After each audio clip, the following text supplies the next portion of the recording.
to the Information Commissioner.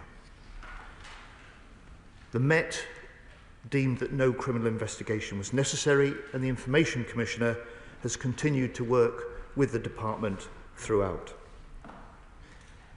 However, journalists were almost immediately aware of the breach, and the previous administration applied to the High Court for an injunction to prevent the data loss becoming public. The judge deemed the risk warranted going further, and on the 1st of September 2023 granted a super injunction which prevented the disclosure of the very existence of the injunction. Mr. Speaker, that super injunction has been in place for nearly 2 years, during which time 8 media organisations and their journalists have been served to prohibit any reporting, and no government wishes to withhold information from the British public, from parliamentarians or the press in this manner.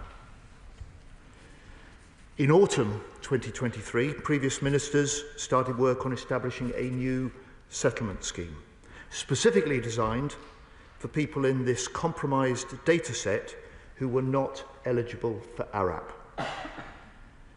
Not eligible for ARAP, but nevertheless judged to be at the highest risk of reprisals by the Taliban. It is known as the Afghan Response Route, ARR. It was covered by the super injunction. And the then government initially established the ARR to resettle a target cohort of around 200 principals. But in early 2024, a combination of the Minister's decisions on the scheme's policy design and the Court's views had broadened this category to nearly 3,000 principals. I want to provide assurance, Mr. Speaker, both to the House and to the British public, that all individuals relocated under the Afghan Response Route, ARAP, or the Home Office's ACRS scheme undergo strict national security checks before being able to enter our country. And the full number of Afghan arrivals under all schemes have been reported in the regular Home Office statistics, meaning that they are already counted in the existing migration figures. Now, as Shadow Defence Secretary, I was initially briefed on the ARR by James Heappey, the former Armed Forces Minister, on the 12th of December 2023, and issued with the super injunction at the start of that meeting. Other members of the present Cabinet were only informed of the evidence of the data breach, the operation of the ARR, and the existence of the super injunction on taking office after the general election. By this time, the ARR scheme was fully established and in operation. By this time, it was nearly 2.5 years since the data loss. I have felt deeply concerned about the lack of transparency to Parliament and to the public. I felt it only right to assess the decision-making criteria for the ARR. So we began, straight away, to take a hard look at the policy complexities, the costs, the risks, the court hearings, and the range of Afghan relocation schemes that the previous government was running. Cabinet colleagues endorsed the need for new insights into the scheme in autumn last year while the scheme kept running, and in December 2024 I announced the streamlining of the range of government schemes that we inherited into the Afghan resettlement programme to better establish value for money, establish a single set of time-limited entitlements, and support to get the Afghan families resettled.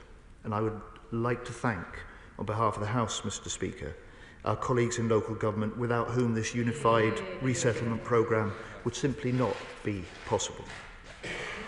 And then at the beginning of this year, I commissioned Paul Rimmer, a senior former civil servant, an ex-deputy director of the Chief of Defence Intelligence, to conduct an independent review.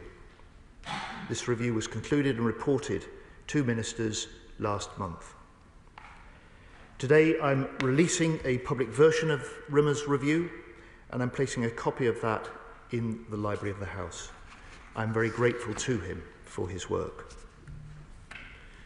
Mr. Speaker, despite brutal human rights abuses in Afghanistan, the Rimmer review notes the passage of time, nearly 4 years since the fall of Kabul, and concludes, first, and I quote, "There is little evidence of intent by the Taliban to conduct a campaign of retribution against former officials. Second, those who pose a challenge to the Taliban rule now are at greater risk of a reaction from the regime. Three, the wealth of data inherited from the former government by the Taliban would already enable them to target individuals if they wish to do so. Which means, fourthly, he concludes, and I quote, "It is highly unlikely that merely being on the spreadsheet would be the piece of information enabling or prompting the Taliban to act." However, Rimmer is clear. He stresses the uncertainty in any judgments, and he does not rule out any risk. Yet he concludes, given this updated context, that the current policy we inherited appears, and I quote, "an extremely significant intervention to address the potentially limited net additional risk the incident likely presents." Mr. Speaker, the Rimmer review is a very significant but not the sole element in the government's decision to change policy. To change policy, to close the ARR, and to ensure that court order is lifted today. Policy concerns about proportionality, about public accountability, about cost, about fairness were also important factors to the government. And this was not a decision taken lightly. It follows a lengthy process, including the Rimmer review, detailed ministerial discussions, and repeated consultations with legal advisors. And just as I have changed government policy in light of the Rimmer review, so the High Court today, in light of the Rimmer review, ruled that there is no tenable basis for the continuation of the super injunction.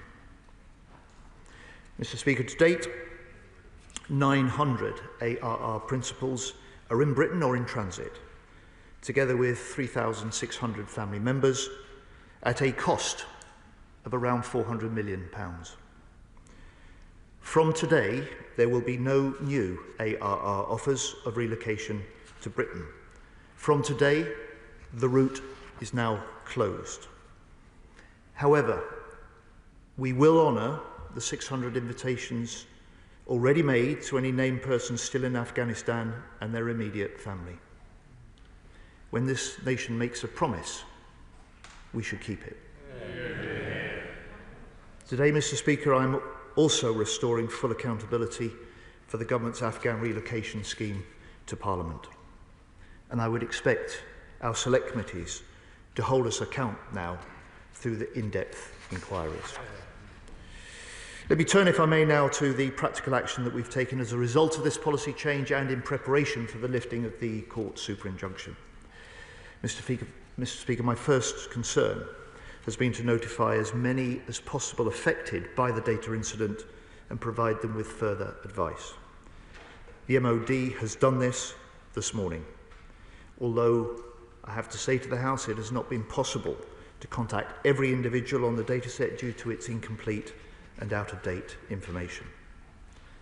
However, anyone who may be concerned can head to our new dedicated gov.uk website, wherein they will find more information about the data loss, further security advice, a self-checker tool which will inform them whether their application has been affected, and contact steps for the Detailed Information Services Centre, which the MOD has established. Mr. Speaker, this serious data incident should never have happened. It may have occurred 3 years ago under the previous government, but to all those whose information was compromised, I offer a sincere apology today on behalf of the British government. And I trust the Shadow Defence Secretary as a former Defence Minister, will join me in this. Mr. Speaker, to date, 36,000 Afghans have been accepted by Britain through the range of relocation schemes. Britain has honoured the duty we owe to those who worked and fought alongside our troops in Afghanistan. The British people have welcomed them to our country, and in turn, this is their chance to rebuild their lives, their chance to contribute and to share in the prosperity of our great country. However, none of these relocation schemes can carry on in perpetuity, nor were they conceived to do so. That's why on the 1st of July, we announced that we would no longer accept new applicants to ARAP. However, I will reiterate the commitment we made then to process every outstanding ARAP application and relocate those who may prove eligible. And we will complete our commitment to continuing the review of the triples. Mr. Speaker, I recognise my statement will prompt many questions. I would have wanted to settle these matters sooner, because full accountability to Parliament and freedom of the press matter deeply to me. They're fundamental to our British way of life. However, lives may have been at stake. And I've spent many hours thinking about this decision, thinking about the safety and the lives of people I will never meet in a far-off land in which 457 of our servicemen and women lost their lives. So this weighs heavily on me, and it's why no government could take such decisions lightly without sound grounds and hard deliberations. During this last year, we have conducted and we have now completed this work. I commend this statement to the House. Secretary of State James Cartledge. Thank you, Mr. Speaker, and I'm grateful to the Secretary of State both for advance side of his statement and for receipt early this morning of a hard copy of the RIMA review. And can I thank the Secretary of State and the Minister of the Armed Forces for briefing me yesterday and for briefing other parliamentary colleagues today. Furthermore, given the nature of the super injunction, Mr. Speaker, and the fact that the timing and nature of this statement relates entirely to the court's lifting of that super injunction, I also recognise that it was entirely right for the Secretary of State to update the House at the earliest opportunity and welcome the opportunity colleagues now have to scrutinise these matters. To declare an interest, Mr. Speaker, I was a Minister at the MOD in August 2023 when the Department first became aware of the breach. My main role being to chair one meeting on the matter in August 2023 because I was the duty minister, but thereafter being Minister for Defence Procurement and this sitting outside my portfolio, I had relatively minimal direct involvement. That said, the Secretary of State has issued an apology on behalf of the government, and I join him in that, and in recognising that this data leak should never have happened and was an unacceptable breach of all relevant data protocols. And I agree it is right that an apology is issued specifically to those whose data was compromised. It is nevertheless a fact that cannot be ignored that when this breach came to light, the immediate priority of the then government was to avoid a very specific and terrible scenario, namely, an error by an official of the British state leading to torture or even murder of persons in the data set at the hands of what remains a brutal Taliban regime. As the RIMA review confirms, that scenario, thankfully, appears to have been avoided. Of course, the RIMA review was set up in January and reported to the Secretary of State in June, as we understand. I want to be clear, Mr. Speaker, it is entirely appropriate that the Secretary of State has sought to update the Department's understanding of the threat on the ground in Afghanistan that exists today, particularly for those persons in the data set who had previously been concluded to be at greatest risk of reprisals. However, the House will appreciate that when ministers became aware of this data breach in August 2023, we did not have the luxury of 6 months to assess the situation. As RIMA says at paragraph 53, and I quote, the review notes that the passage of time is particularly relevant. And I know that my former ministerial colleague, former Minister of the Armed Forces, James Healey, who led the response to the leak will have been focused entirely on what he saw as his duty of care to those at risk of reprisals, based on the threat assessment that pertained at the time. But any threat picture is constantly evolving. And as I say, I support the Secretary of State's decision to review the MOD's understanding of the threat, and given the latest situation as reported by Rimmer, we support his conclusion that the Afghanistan response route, the ARR, can now be closed. Turning to the super injunction, I do entirely understand why this will be the subject of considerable interest, particularly for the newspapers and media outlets concerned. We have an independent judiciary, and it is not for me to comment on either the decision to grant the injunction in the first place, nor to lift it today. But it is surely telling that the Rimmer Review paragraph 56 states that planning at the time the government became aware of this breach in the summer of 2023 was based, and I quote directly, on a risk judgment that were the Taliban to secure access to the data set, the consequences for affected individuals may be serious. Had that not been the case, no doubt the court would have been less likely to grant the injunction, and certainly not a super injunction. So on the leak, can the Secretary of State confirm that this was by a civil servant and that ministers at the time took steps to change the casework procedure, i.e. not using spreadsheets sent by email, but moving to a more secure system fully within the entirely secure network? And can he confirm that although the data set was circa 18,000, only a relatively small portion of that data set was identified as being at high risk of reprisals, and only a small number have been settled here, which is why, as he stated today, the cost is around £400 million, not the figure of £7 billion that is being reported elsewhere? And can I agree with him that now that these matters are rightly in the public domain, that given the reassessment of the threat in the Rimmer Review, it would be wholly appropriate for the Select Committee and others to look into these matters further? Can the Secretary of State comment on one very specific item being reported? That, and I'm not referring to the person who made the leak, but another apparent third party who obtained some of the data was engaged in blackmail. Did the original Metropolitan Police investigation look at this? And if not, will he consider reopening it so that the police can have another look at that very specific point, which is very serious in its implications? Finally, we must recognise the huge role played by Afghan nationals in support of our armed forces. But any policy in this area must always be balanced against our own national interest. We support the government in closing the ARR scheme, and as we did with their decision to close the full ARP programme. Secretary of State. Mr. Speaker, can I welcome the tone in which the Shadow Defence Secretary has responded? Can I welcome him joining me in the apology on behalf of the British Government to those whose data has been compromised? And can I welcome also his acceptance that he put it's entirely appropriate for the Defence Secretary now, as part of a new government, to look to up-to-date the Department's assessment of the threat. And I am very pleased, and the House will have noted, that he supports Rimmer's conclusions and my policy judgments that the government has announced today. He is right. Rimmer, in simple terms, gives us a revised, up-to-date assessment of the risk, and in particular the risk of those individuals whose data may be on that spreadsheet. And he does confirm, highly unlikely, that their name on the data set increases the risk of them being targeted.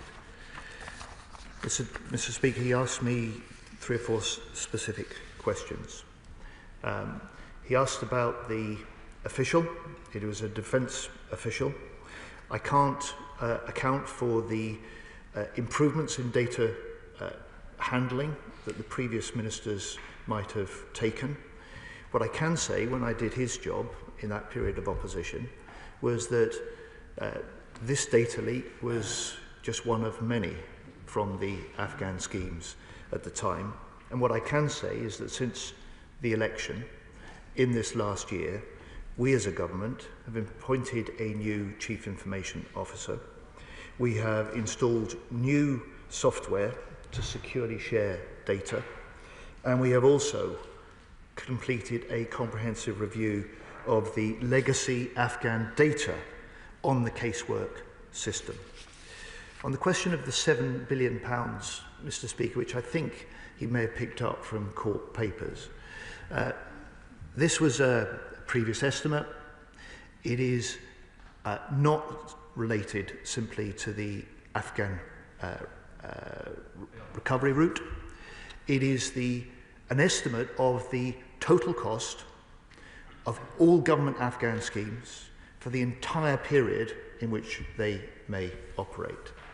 And the significance of the decision that I've announced today means that that cost to the taxpayer as a result of the policy decisions we've taken today, compared to simply continuing the policy and schemes we'd inherited, means that the taxpayer will pay 1.2 billion less over this period.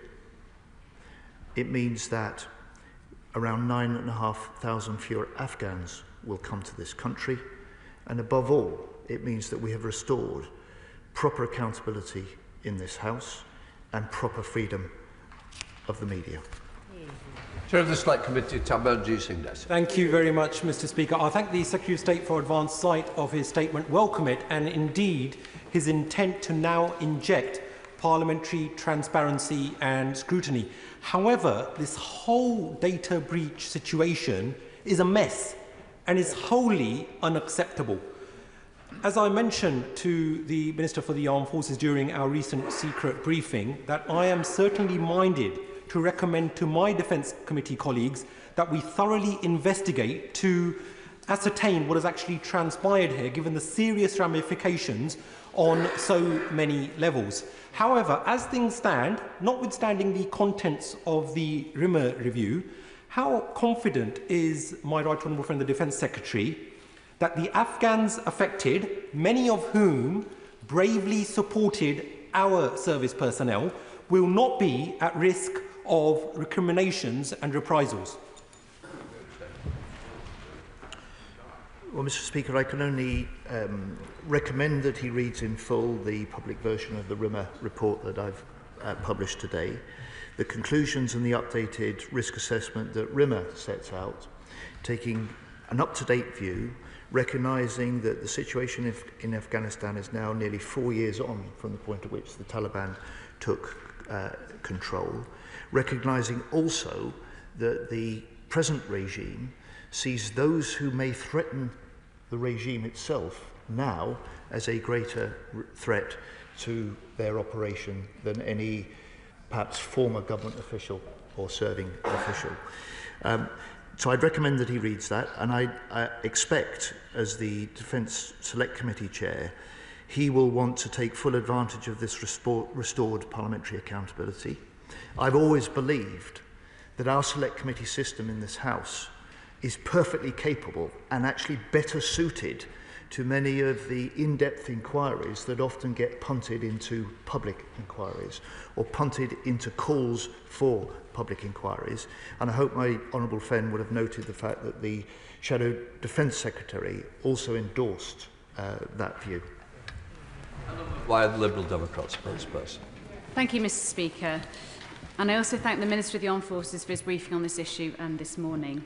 I'm pleased that this House now has the opportunity to scrutinise this alarming data breach. And it's right that the then government moved to introduce a new scheme to try to minimise the risk to the Afghan soldiers and their families who were caught up in this breach, of the 18,714 individuals in total. It's the very least that we owe them, given the sacrifices they made to support our campaign in Afghanistan.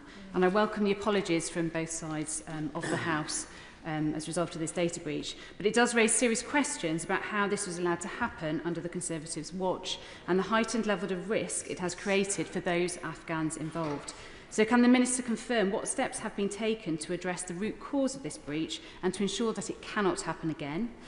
Reporting this afternoon from the Financial Times suggested that an original relocation scheme considered for all 25,000 Afghan personnel could cost up to £7 billion.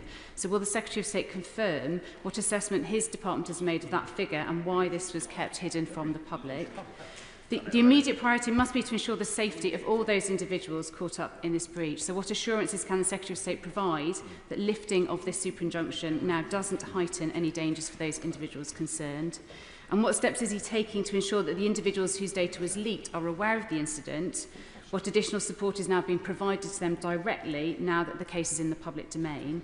And in light of these developments, can the Secretary of State outline when the casework and final relocations under this and the ARAP scheme will be completed by? Secretary of State. Mr. Speaker, can I welcome her response? Can I say that I actually provided answers to the House for 2 or 3 of her questions directly to the Shadow Defence Secretary on the steps that we've taken to ensure that one can never say never, but one can, and I am more confident than I was 12 months ago about the reduced risk of data losses and data breaches in future. I've also given a response on the 7 billion figure. The estimated full costs of all Afghan schemes that will run to their completion from start to finish because of the savings derived from the policy decisions we've taken today will be between 5.5 and 6 billion pounds.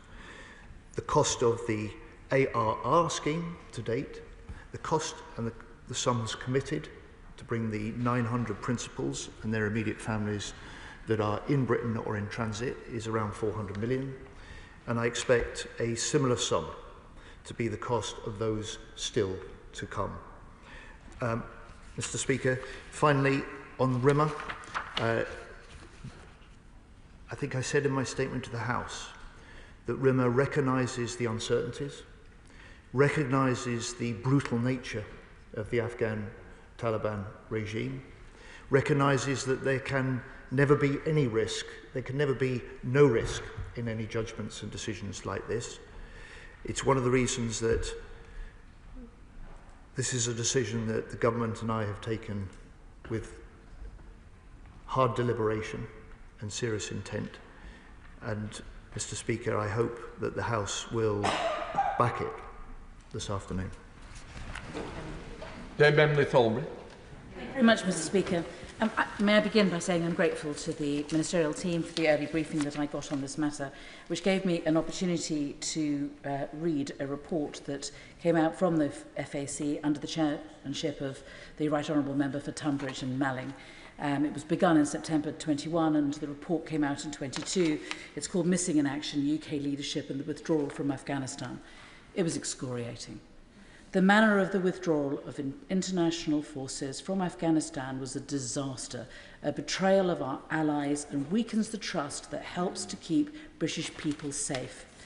It said the government should keep better records securely held on locally employed staff, and we've heard this is one of the many data losses from ARAP, to ensure that any evacuation can be carried out more effectively. It should devise a policy based on clear and fair principles about the assistance which will be offered to local partners in the event of a security deterioration and report to us when that has been done.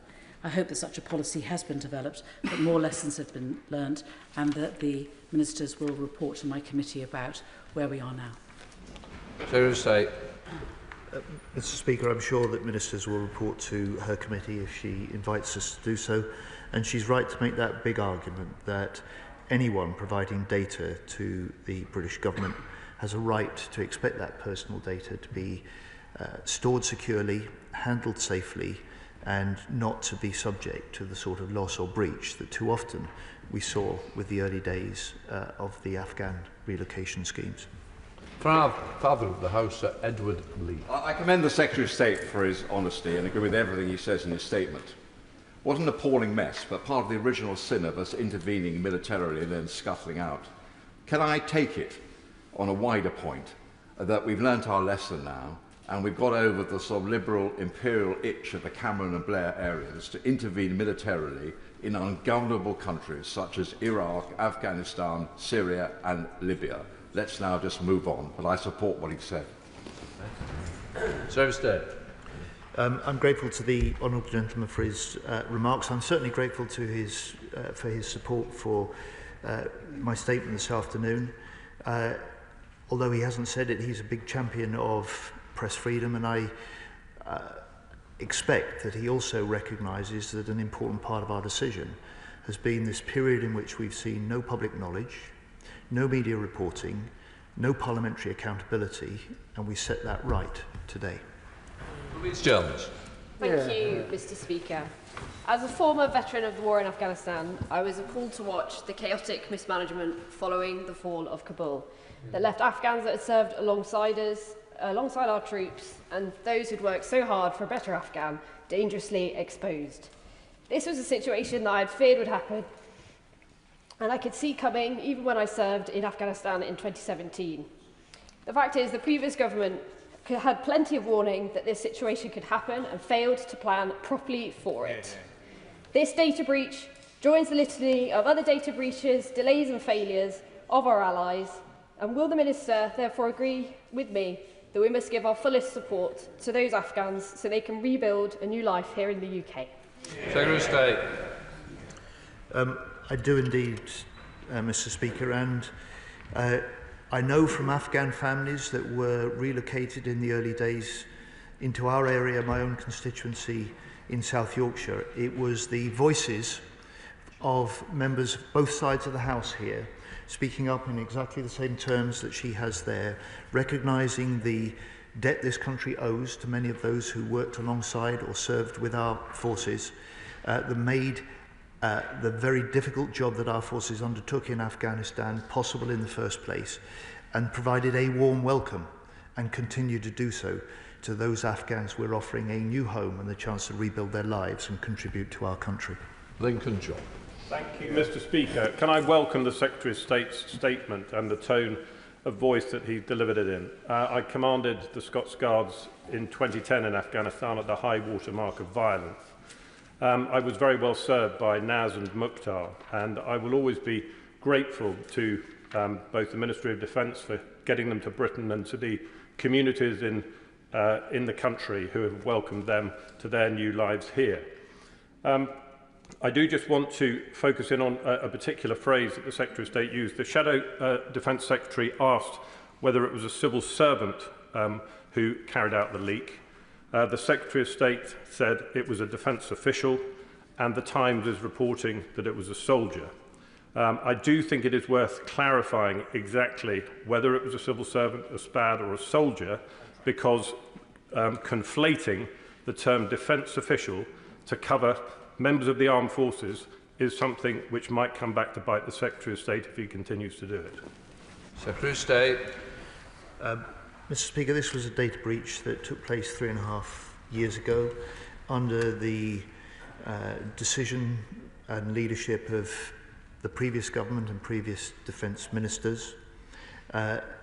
The challenge I faced, the challenge this government faced, was far bigger than the actions of one official that long ago. And my full focus since the election in July last year has been to get to grips with the costs, the proportionality or the disproportionality of the schemes in place, and this lack of accountability to Parliament, freedom of the press and public knowledge. And it is that set of factors that has taken up my time and my attention.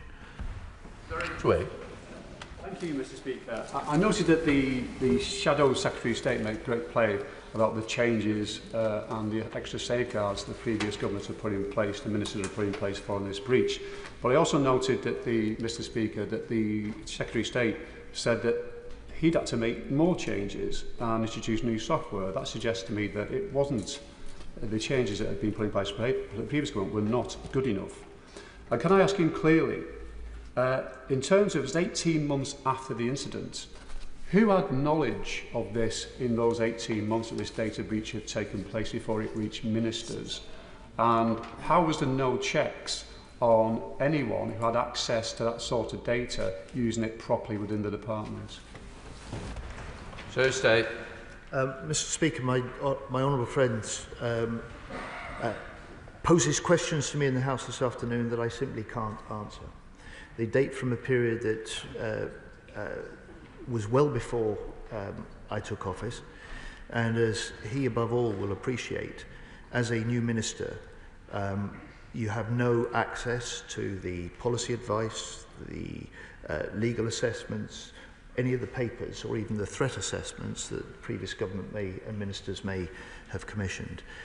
that sort of subject, if I may, is, I think, proper material for the committee on which he serves in such a distinguished way on the Defence Select Committee, perhaps to take a deeper look and to call witnesses that may be in a better position to answer those questions than I can this afternoon. And finally, on the question of software, I'm afraid I'm one of the last people to be able to give authoritative views on the question of cybersecurity and up-to-date software.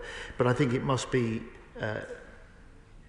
in the nature of this that such requirements for new software, for constant updating, is indeed constant. And so the fact that we have taken the steps in the last 12 months that I and our experts have regarded as necessary doesn't necessarily mean that the steps taken by previous ministers were inadequate.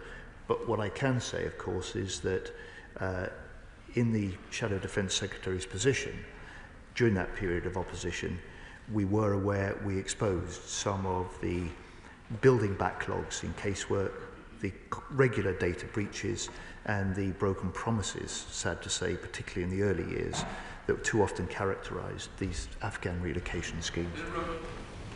Thank you, Mr. Speaker. I too welcome the statement given by the Secretary of State today, and as a member of the Defence Select Committee, I'm looking forward to giving this the due scrutiny that it deserves. So I won't go into the things within the actual report, but I think it's important to clarify. Is the Secretary of State also able to say whether the data breach in question, as in the past, or maybe now, be putting any serving members of the UK armed forces at risk? So State. I look forward to being called and giving evidence to his committee, if indeed it does launch such an inquiry. To the best of my knowledge and belief, no serving member of our armed forces is put at risk by the data loss. Thank you, Mr. Speaker. It's staggering to hear yet another serious data breach under the previous Conservative government. Would the Secretary of State, well, they can bicker from the other side, but it was clearly a mistake when they were in power. Would the Secretary of State agree with me that we've inherited a chaotic and poorly managed system, and can he tell us what systems have been put in place to correct this so we won't see more systems where you are emailing an Excel spreadsheet absolutely beggars belief? Can we confirm that this would never happen again? Secretary of State. My honourable friend is absolutely right in the criticism she levels, but I would just say to her, I don't think any minister can stand here, or no chief executive of any organisation can stand say with guarantee there will never be a data breach, a data loss, or a data error in that way. What I can say is we've taken steps to reduce the risk for that, and that we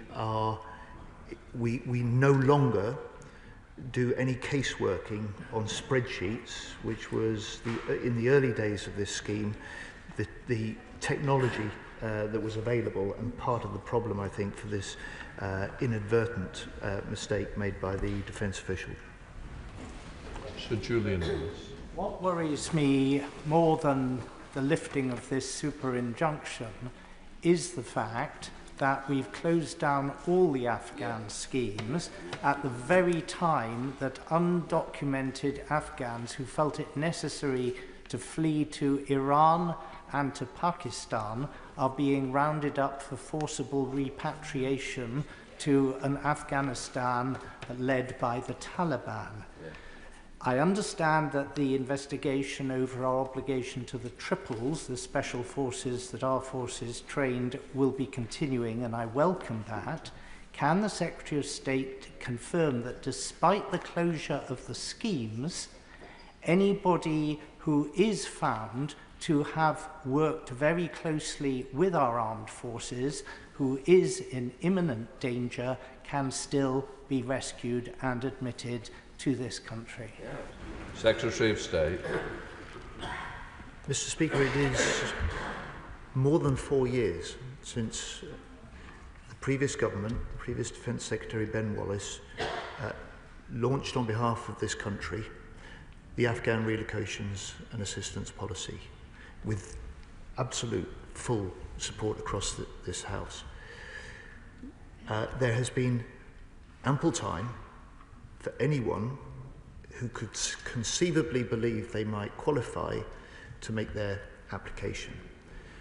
That scheme and none of these schemes were ever conceived or designed to last in perpetuity, which is why we've closed them at the beginning of this month to any new applicants, which is why I've taken the decision based on RIMA and the other factors I've identified to end the ARR scheme today.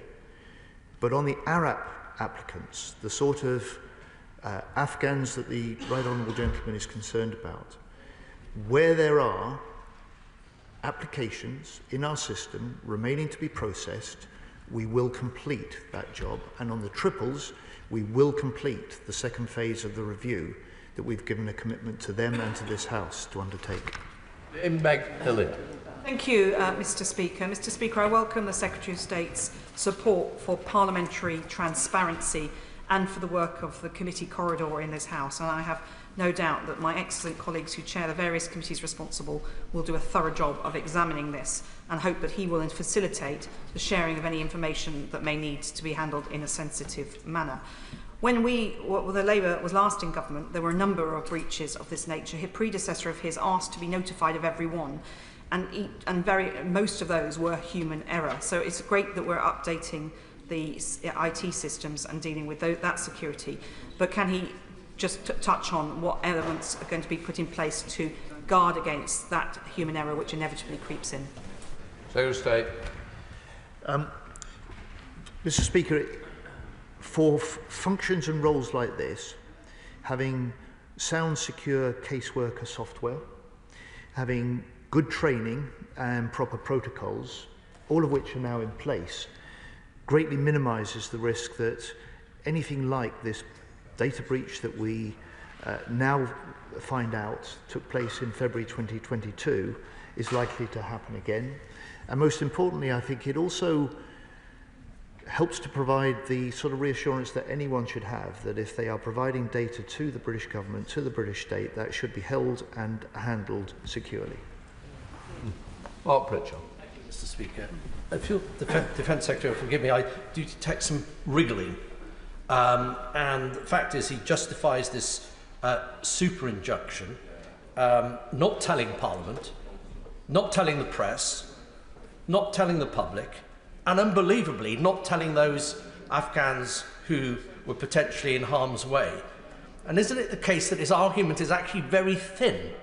Because even the MOD itself admits that Taliban-aligned individuals already had access to the database. So not telling those Afghans they're under harm's way is quite frankly unbelievable.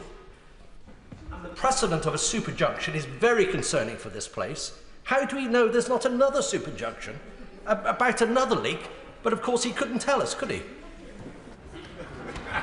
Secretary of State. Well, I can say to the Right Honourable Gentleman, if there is another super injunction, I've not been read in. But in his own characteristic way, he makes a really important point about how unprecedented, how uncomfortable, how in many ways unconscionable it is to have a super injunction like this in place. I hope in light of that, he will accept what has been a difficult decision to review the risks, the costs, the details of the scheme, the legal hearings that have taken place have all been components of an important policy decision I've been able to announce to the House today, and I hope you will back that. Catherine Atkinson. Thank you, Mr. Speaker. My husband served in Afghanistan and has always felt keenly the debt that our country owes to those who worked alongside and supported our forces. And I know that many of my constituents who also served there feel the same way. Does the Defence Secretary share my concern that if we fail to honour our debts, why would people in future conflicts trust us and support our troops? And does he agree with me that it is the right thing to do that we offer a warm welcome to Afghans who come to our country seeking sanctuary? So 100%, Mr. Speaker. My honourable friend speaks so plainly, so forcefully and so passionately. And it was one of the things that struck me most 4 or 5 years ago in the Shadow Defence Secretary's role, as we debated the obligation to put in place the ARAP scheme, that those who felt fiercest were understandably those who had served. Those who had, in this House, had been part of the 140,000 British men and women over 20 years that had served in Afghanistan, because they recognised just what a debt this country and they owe to people like those that her husband speaks about. Gentlemen. Mr. Speaker, I welcome the Secretary of State's pledge to restore full accountability for the government's relocation schemes.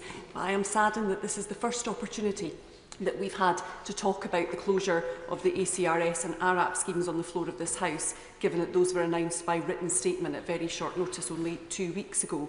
Can I ask a couple of specific questions? On the ARR that we've only found out about today, he mentioned 600 invitations that will be honoured. For those who were not accepted and part of the breach, are they aware of that? On ARAP, it has been closed to new applications, but again, and I've asked the Minister for the Armed Services about this before, what is the communication strategy for updating them? And on ACRS, it was never open to vulnerable women and civil rights defenders that it was aimed to protect. Again, what communication will the government have with those individuals who are in hiding either in Afghanistan or third countries? Secretary of State. Mr. Speaker, we made the statement about the closure to new applicants of the ARAP scheme and the ACRS scheme that the Home Office runs on the 1st of July. The Honourable Lady will have had opportunity since then to raise those matters in this House if she chose to do so. And on the information to those who may be affected, we will honour those invitations that have been issued to 600 of those ARR individuals, and to everyone else on the data set. We have communicated that the latest position this morning. We are offering access to further advice through the government.uk designated area of the website, and that includes steps that individuals can take if they wish to get in touch with our Information Services Centre, a dedicated centre set up by the MOD in order to deal with questions and concerns that people may have. Stella Quiz. Thank you, Mr. Speaker. It is a very shocking story that the Secretary of State has told us today, and I pay testament to his commitment to transparency about it. I would say that sadly for many of us, for whom that period of time will never leave us and our offices dealing with the hundreds of people ringing in, desperately distraught about what might happen to family relatives, it doesn't surprise us, because I have to be honest with the Secretary of State, this matter is not closed. I join with the member from New Forest East in being desperately concerned that we still have people who would have qualified under these schemes, but because of failures like this, fled Afghanistan or tried to go to other countries, we tried to raise with ministers but could not get meetings with them, and now we discovered there were secret schemes. He will understand that right now MPs' offices across this country will be hearing this and worried that again they will get those phone calls, that again they will have those queries. He's right that there must be parliamentary scrutiny. Can he just assure us that there will be additional resources to support us in supporting our constituents who will come forward, and that he will keep an open mind that even 4 years later there will still be cases that are relevant to this scheme that should be heard and should be giving sanctuary here if we are to honour our debt to those people who kept our forces safe? Secretary of State. Well, can I pay tribute to my honourable friend? She has been one of the most active, most assiduous members of this House in championing the cause of constituents who and others who may be trying to get access to the scheme. I just say to her, this is almost 4 years since, it's beyond 4 years since the ARAP scheme was first established. There are still 22,000 Arab applicants whose applications will be processed, and where there is eligibility established, they will be offered the relocation that this country has undertaken to give them. And those applicants need not have applied from Afghanistan. Many indeed have. And for the Arab scheme from the outset, one of its most important features with the Taliban taking over in Afghanistan has been that it's been former female Afghans, female Afghans who formerly have worked alongside, and some even served in the Afghan forces alongside our own, that have been potentially at greatest risk, for whom the offer that this country has made to relocate to this country, rebuild and re-establish a life here has been most important. Sir Geoffrey Cliftonborough. Thank you, Mr. Speaker. Can I commend the Secretary of State for his calm and sensible way that he's announced the change in government policy today. Mr. Speaker, I can already announce to the House that since a briefing earlier today, I've made preliminary arrangements for MOD officials to come and address the PAC to examine the cost implications, the 400 million spent so far. And I think the Secretary of State said in parenthesis there will be another 400 million for the 600 based in Afghanistan at the moment who have received invitations under the scheme. Can he give me and the House an assurance that those 600 people who must be in some danger, if they do need assistance, that will be rapidly provided? Secretary of State.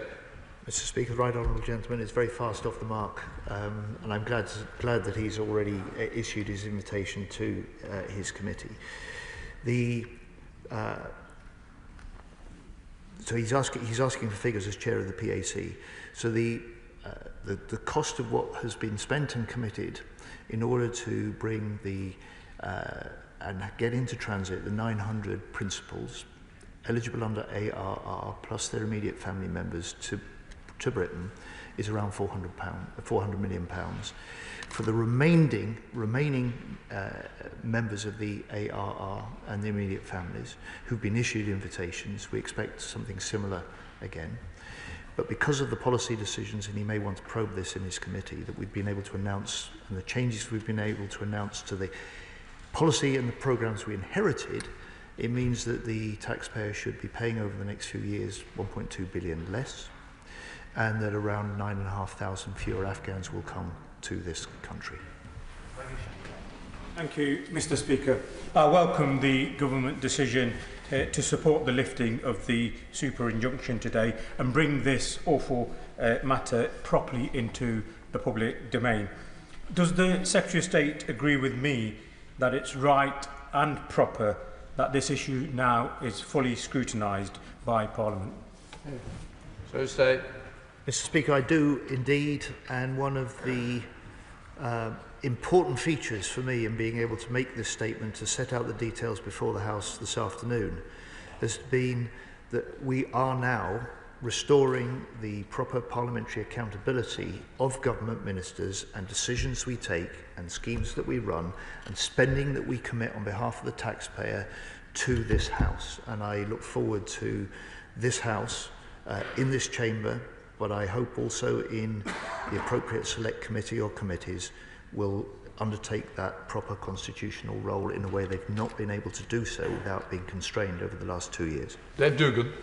Mr. Speaker, a difficult statement for the Secretary of State and no mistake. He says in his statement, though, that this was a breach of very strict data protection protocols. Well, on the basis of this breach and the other breaches around Afghan resettlement, clearly those protocols were not strict enough. He's declined to say whether it was a contractor or whether it was a civil servant or a service personnel. And I don't think anyone in this House wants to know who it was. I would like to know how senior that person was, because if it was a junior member of MOD staff, then that is, the delinquency is both systemic and personal. But if it's a senior member of MOD staff, the delinquency is purely personal on the basis of their knowledge and seniority. In this instance, it was brave Afghans, but what reassurance can he give us that brave personnel of the UK forces would not be similarly compromised by a level of delinquency similar to this in the MOD? And why the synchronicity with the lifting of the super injunction and the ending of the schemes? Isn't it more likely that we should walk a mile on the people who have fled the Afghan regime and think that maybe we need an ARR plus wash-up to get these people out of danger if it becomes a reality? Secretary of State. Madam Deputy Speaker, I wanted this House to hear the policy decisions that I had made and wanted to announce. I wanted this House to hear that first. The judge, aware of the decisions that the government had taken, the announcements I was planning to make today, has taken his decision to lift the super injunction and deliver his court judgment at noon this afternoon. Look, on the question of the individual responsible for that original data loss, that's not something I'm prepared to pursue in this House. It's not something that was, it's clearly the overarching responsibility of ministers at the time. And I would just say to him, my full focus has been to get to grips with what we inherited, to take a fresh look at the policy that was in place, and to be able to be in a position with the proper degree of deliberation and sound grounds to be able to come to this House this afternoon and announce the changes that I've done. Mark Ferguson. Thank you, Madam Deputy Speaker. I'm sure, like many members of the House, I feel a sense of anger that once again the Afghan people have been betrayed. I thank the Secretary of State for his candour in his responses and for lifting the super injunction, which will allow proper parliamentary scrutiny. But will he assure me that 3 questions in particular will be answered? 1, how a year was allowed to pass between the initial leak and it being uncovered. 2, how an email with a spreadsheet attached was considered a serious way to send around what effectively amounted to a kill list of Afghans for the Taliban. And 3, it has been referred to the role of James Heapy in overseeing this.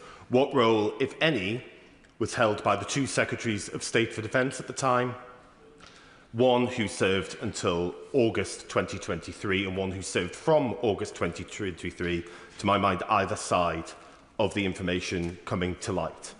If we do not get to the bottom of those questions, we do an immense disservice to the British people, but worse, an immense disservice to the Afghans who've been let down once again. Well, my honourable friend signals some of the areas that the necessary parliamentary scrutiny will consider.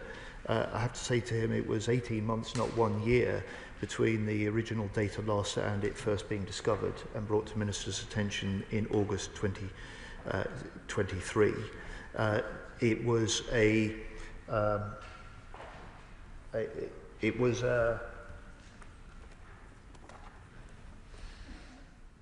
spreadsheet. Sorry, his second point was this. This was a period in which officials were and the department was working at breakneck speed to put in place schemes that were novel, schemes that were urgently needed, and clearly that sort of spreadsheet software is inappropriate for this case working system and is no longer used in that way. And then finally, I just would say he's asking about the role of my predecessors. It was Grant Shapps, who was the Defence Secretary, who oversaw the design, the extension, the establishment of the ARR scheme. O'Brien. Thank you, Madam Deputy Speaker. As well as risking lives, this extraordinary error has cost taxpayers huge sums.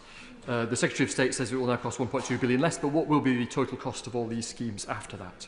First, given the extraordinary lack of transparency that this Parliament has been subjected to and voters to, will the Secretary of State agree to publish the legal advice that led to the expansion of the ARR and other schemes so we can have a proper discussion about it? And second, the Secretary of State did not mention any official resigning or being sacked over this extraordinary episode, and I think my constituents will find that quite surprising. Will he name the number of people who have resigned or been sacked over this extraordinary error? And if nobody has resigned or been sacked, does he agree that that is the wrong thing? Secretary of State. Madam Deputy Speaker, I'm not in a position to make a decision about publishing the legal advice that led the previous government and Defence Secretary to extend the scheme. It's not legal advice that I have had access to or seen. And I just say to him on the question of on the question of costs, his right honourable friend, the chair of the Public Accounts Committee, will do that. He's not in his place now, actually, but he will do the job on this. I can confirm for this House this afternoon that the total cost of all Afghan relocation schemes to date for those 36,000 Afghans that have been brought to this country is around 2.7 billion. The expected cost over the entire life of those schemes to bring anyone who may subsequently be proved eligible for these schemes is between 5.5 and 6 billion pounds, and that is at least 1.2 billion less because of the policy decisions that I've taken this afternoon. Martin. Thank you, Madam Deputy Speaker. I want to thank the Secretary of State for his openness and transparency and his apology.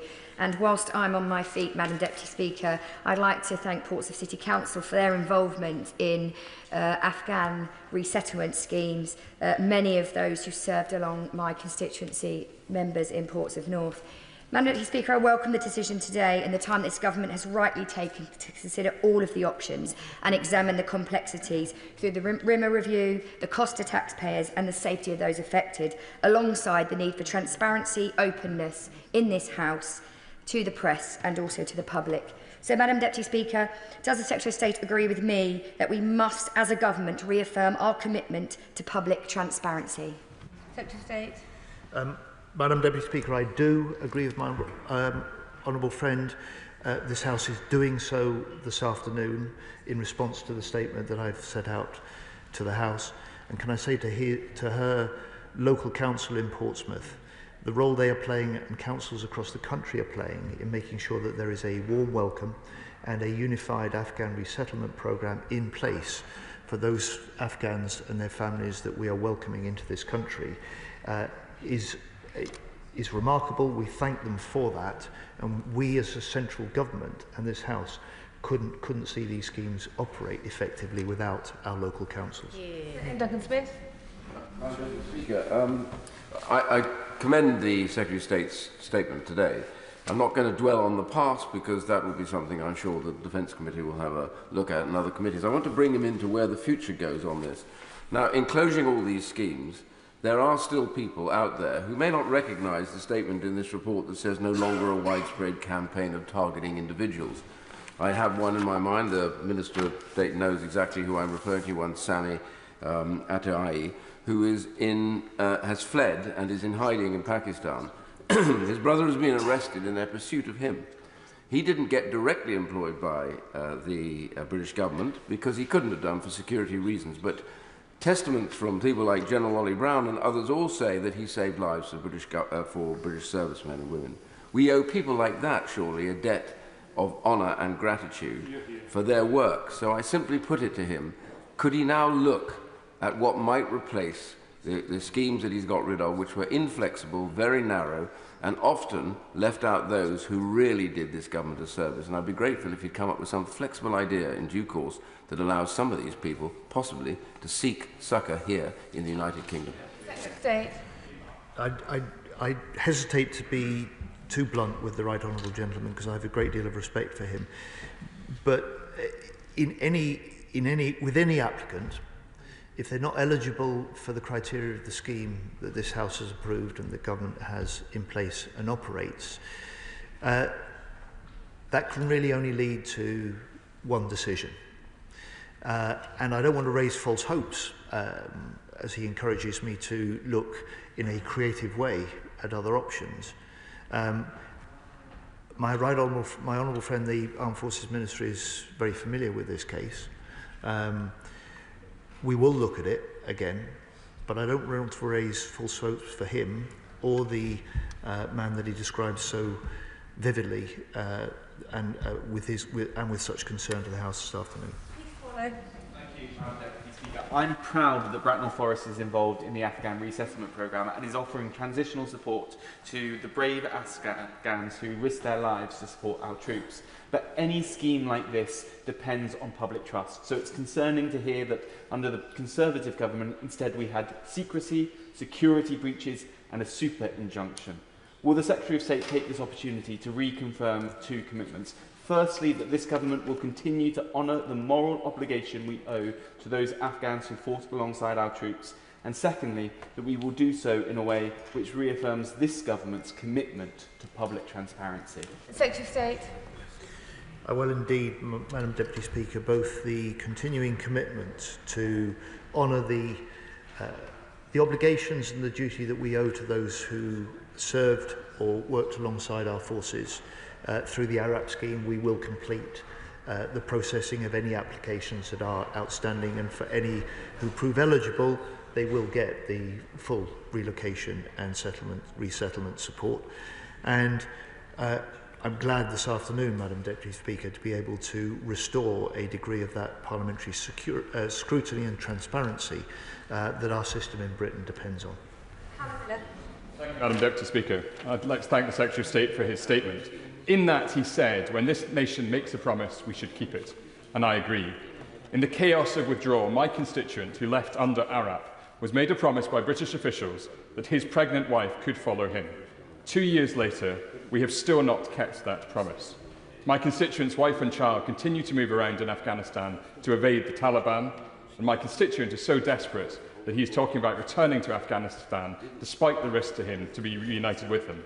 The Minister for the Armed Forces knows this case, and he has told me that the MOD will not consider it and is now a matter for the Home Office. So in light of this, will the Secretary of State repeat his commitment that our nation should keep its promise to my constituent? And will he undertake to engage with the Home Secretary to discuss how her department will ensure that cases like this are afforded the proper treatment in light of our commitment to the Afghan people? Secretary of State. Madam Deputy Speaker, I will take a look at the case he raises, and if required, I will also speak to my right honourable friend and colleague, the Home Secretary. Josh Fenton-Green.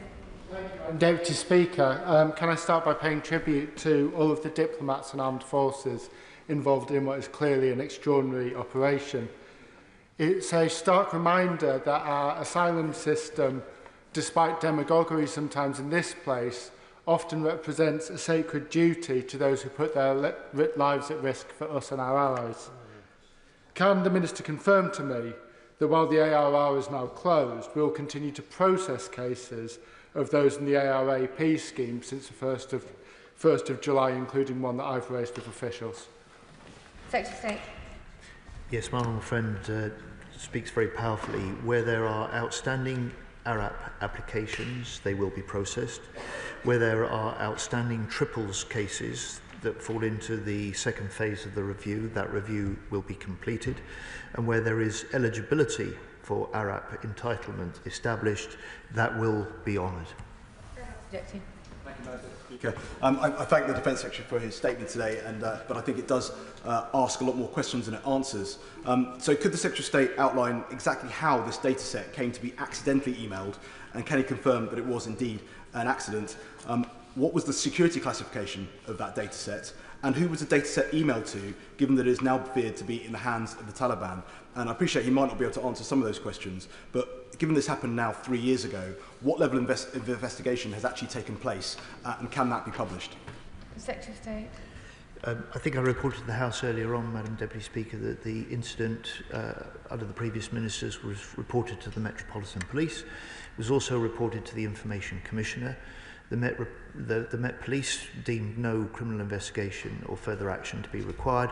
The Information Commissioner still has this case. We're working closely with them, and I would expect before too long some conclusions and judgments from the Information Commissioner's office. But I simply can't say when. Melanie Ward. Thank you, Madam Deputy Speaker. I ran an aid agency when the Taliban came to power in 2021 and vividly recall trying to get the then government to help with the evacuation of brave Afghan colleagues, aid workers and human rights defenders under huge threat, people who had served humanity. I remember the confusion that reigned within the UK government. And to hear that the lives of tens of thousands of Afghan civilians were further put at risk by this data breach is deeply shocking. The Defence Secretary will know that under the Taliban, Afghan women and girls are enduring the world's most severe women's rights crisis. Does he agree with me that the UK must do all we can to support the women and girls of Afghanistan in realising their right to equality? Secretary of State. Madam Deputy Speaker, I do, and where female Afghanis are eligible for the schemes, it's been important that they've been able to apply, and we've been able to offer them the same relocation and resettlement as others. She speaks with great authority as well as passion about that period in Afghanistan. 4 years ago, as the Taliban were taking over, as Kabul fell, her characterising of policy confusion, programme failure is exactly what was going on in the British government at that time, sad to say. Ben Lake. I thank the Secretary of State for his statement, and he will know that communities in Wales across the UK have been proud to welcome those Afghans and their families who have served alongside UK personnel. Many colleagues have raised concern about the Afghans who might remain in Afghanistan or in adjacent countries who may still be in danger for the services rendered. And so can I ask the Secretary of State, how confident can we be that all those in severe and imminent danger of reprisals will receive invitations for resettlement? Secretary of State. Those that have received the invitations will have those honoured. But I would just say to him, the concerns that he may have about the assessment of risk in Afghanistan, I'd recommend that he reads Paul Rimmer's report. It is comprehensive, it's up to date, it inevitably contains some uncertainties. It identifies the risks that are inevitably there in any policy judgments that a government minister like me must take. But I would also reinforce the points he made about the welcome and the pride in which the Welsh people did then and still do now embrace those Afghans that come to rebuild their lives in our country. Mary Linden. Thank you, Madam Deputy Speaker. My constituent has an active application to bring members of his family currently in a third country to safety in the UK. The MOD has advised him to assume that their data has been compromised, which is deeply concerning given the nature of the work he used to undertake. He has been told that this third country cannot be supported even though his family couldn't be safe in Afghanistan. So can the Secretary of State help to ensure that his case is accelerated given the further danger this data leak may have put his family in? Secretary of State. If my honourable friend writes to me with the details of the case that she cites to the House this afternoon, I will certainly take a hard look at it. Jim Shannon. Thank you, Madam Deputy Speaker. Can I thank the Secretary of State very much for his well-chosen, careful, contrite words with the tone that this House would appreciate on the day that it's been put forward. So thank you for that. As an MP who has often decried the abandonment of those Afghanistanis who helped to secure safety for our troops and whose job put them in the firing line, I have to say that I must agree with the principle of doing the right thing and being a nation that is seen globally as supporting those who support us. The question of secrecy to this House is critical, and the Secretary of State has outlined that. Does the Secretary of State agree that the actions of government must always and totally be to protect those who were put in harm's way, and the principle of what is always right to do? I think I think of my constituent who served along with our forces in Afghanistan, and whose friend in Afghanistan, Afghani, who hides in Pakistan with his wife and 3 children. I think of him and the fear he's under. And I wonder, would the Secretary of State oblige me, please, if you don't mind, if I could send you those details relevant to that gentleman and his family to ensure that the help that we should be giving him actually takes place. I think it's something that my constituent wants. It's what I want as his MP, and that's what that person wants. State. I appreciate the way that the Honourable Gentleman has raised that in the House, his concerns about this particular case, and if he does write to me with the details, I will take a hard look at it. Final question, Alex Ballinger. Thank you, Madam Deputy Speaker. I twice served in Afghanistan alongside some of the bravest soldiers, judges and women's rights defenders I've met. And after the fall of Kabul, I was based in Pakistan with the FCDO, where I was involved in the evacuation from Afghanistan. At that time, despite the excellent work of people who served in op pitting, we saw many mistakes made by the last government, including dogs being prioritised ahead of people. This new data breach that was held secret for years is just the latest embarrassment of that evacuation. So can I ask the Secretary of State, will he consider a select committee inquiry not just into the particular breaches in this case, but to the entire Afghan relocation system, which has failed so many times? Secretary of State. Well, one of the great joys of this House is that the depth and breadth of experience that members on all sides bring to debates, and I applaud my honourable friend and the insights that he brings from his own experience in Afghanistan and Pakistan. I just say to him, it is certainly not for government ministers to define the terms of any inquiry that a select committee of this House may choose to undertake. That will be a matter for those committees, quite properly, and if government ministers are summoned and required to account and give evidence, we certainly will. That is the end of the statement on Afghanistan.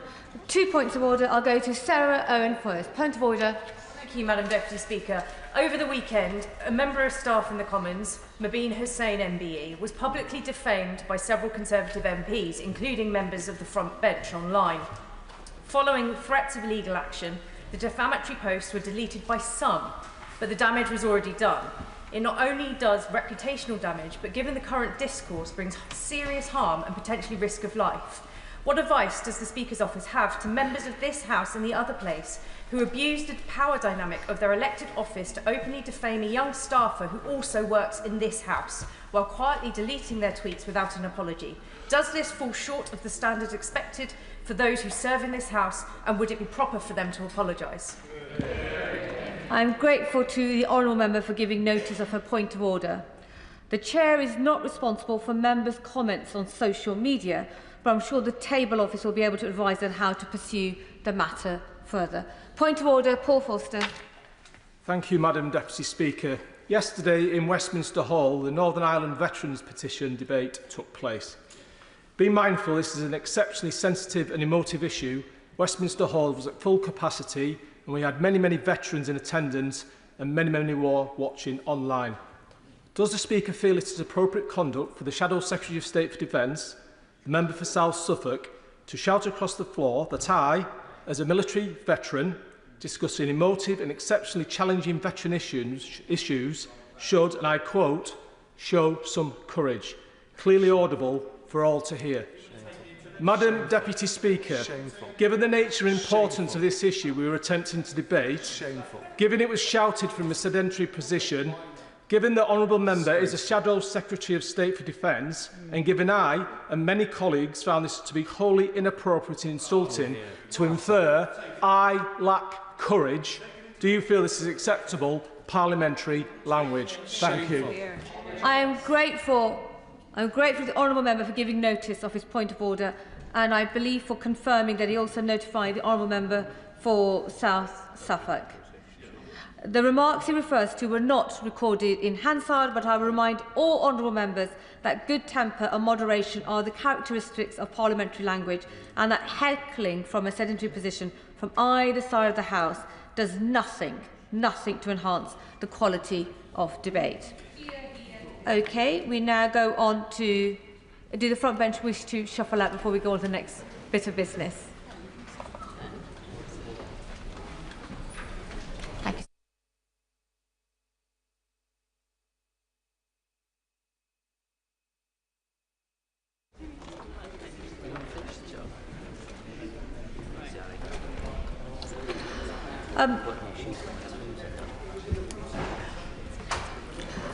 Presentation of bills. Secretary of State David Lammy. Diego Garcia Military Base and British Indian Ocean Territory Bill. Second reading what day? Tomorrow. Tomorrow.